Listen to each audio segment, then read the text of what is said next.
Two viewers of my channel have left comments where they were worried and anxious about Social Security disability exams. And I've seen the same worries and anxiousness in people I do exams on.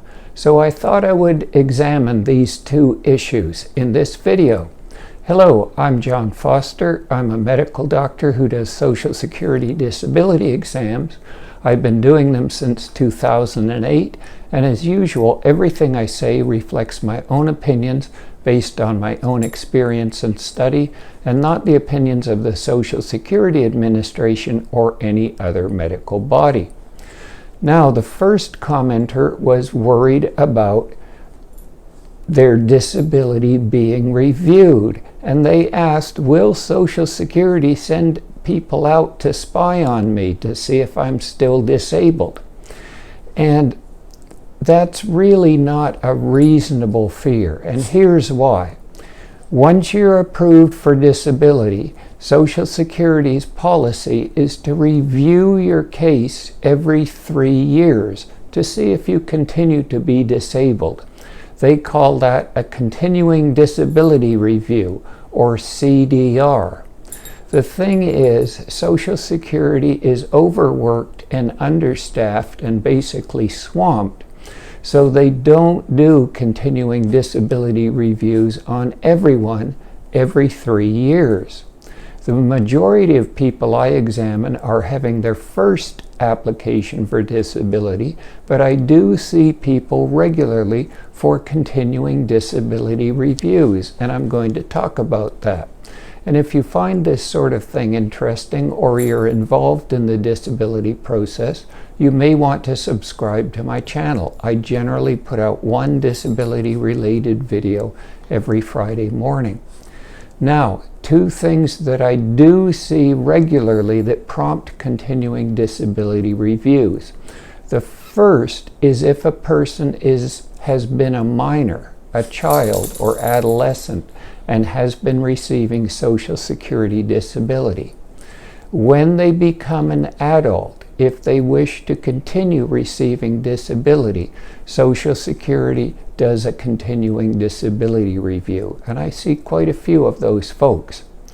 The second situation is Social Security divides the country up into regions, and each region is managed by a regional Social Security office. And what I see is that if people are receiving disability and they move from one region to another, they often get a continuing disability review. Now, the simplest way to have this go smoothly is just to see a doctor regularly. Remember, after 24 months, you're going to be receiving Medicare, and the earliest you're going to get a continuing disability review is 3 years after you've been approved. So go to see the doctor, and when you see the doctor, always mention the conditions that have gotten you approved for disability. You don't have to say much. Say you were approved for disability because you had a stroke, and your right arm is paralyzed and your right leg is weak and gives you a lot of trouble with walking. And say you're going to see the doctor for diabetes. Well, you can just say to the doctor, well, you know, my stroke hasn't changed any. My right arm's still paralyzed and my right leg's still weak. And hopefully the doctor will put that in your record, and when Social Security reviews your case, they'll see that and approve it without a disability exam being done.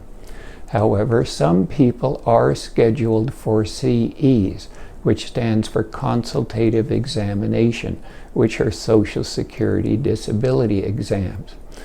And I've seen quite a few of those folks, and they tend to be very worried and upset that their disability payments are going to stop. Here's the thing. To be approved for disability, your condition has to have been present for at least 12 months or be expected to be present for at least 12 months. There are very few conditions in medicine where if you've had it for 12 months and you're disabled, that it will improve a lot to the point where you're no longer disabled. As I said at the beginning of this video, I've been doing disability exams for 8 years. I've seen a lot of people for continuing disability reviews. I saw one last week, a man who was very upset and worried that his disability claim would be denied. But none of those people have improved very much. And the man I saw last week was the same as he was when his disability claim was approved. I'm sure there's 1 or 2 people in the nation who are approved for disability and then something happens and they get a lot better, but I think it's rare. Now, just so that you know, you are required to notify Social Security if you do get better and you're no longer disabled. Also, because Social Security is overwhelmed, they don't send out people or detectives to spy on beneficiaries on a regular basis. The only time that is likely to happen is if you've been reported as someone who's committing disability fraud. Say you were approved for disability and now you're working full-time under the table for cash and somebody finds out about it. Well, first of all, you're a criminal. You're stealing from disabled people. And second of all, that may very well prod Social Security into having you investigated.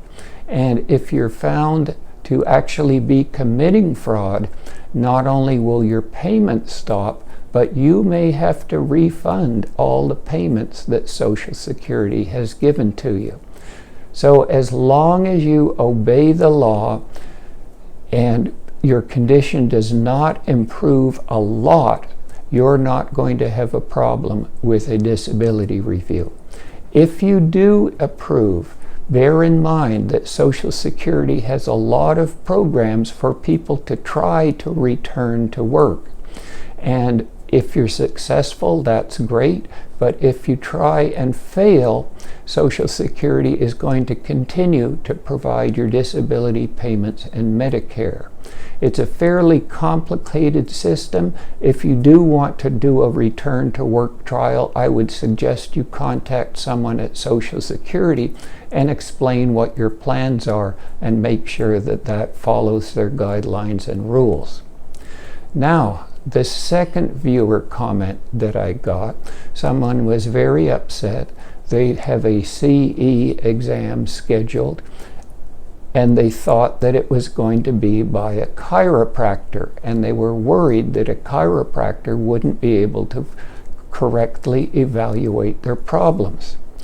Now, just so that you know, I have nothing against chiropractors. I've actually been treated by 4 of them. I've had some not serious but annoying neck and back problems, and chiropractors have always been able to help me. But here are the facts for Social Security. Social Security does not allow chiropractors to do consultative examinations. Only doctors. Now, if someone has MD at the end of their name, that stands for medical doctor, and they can do CE exams. I am a medical doctor. I have an MD degree. If someone has DO at the end of their name, they are a doctor of osteopathic medicine, and they are permitted to do CE exams. I am not a DO. Chiropractors have DC at the end of their name, Doctor of Chiropractic Medicine, and Social Security will not accept their exams for consultative examinations, and generally will not use their records to determine if a person is disabled or not.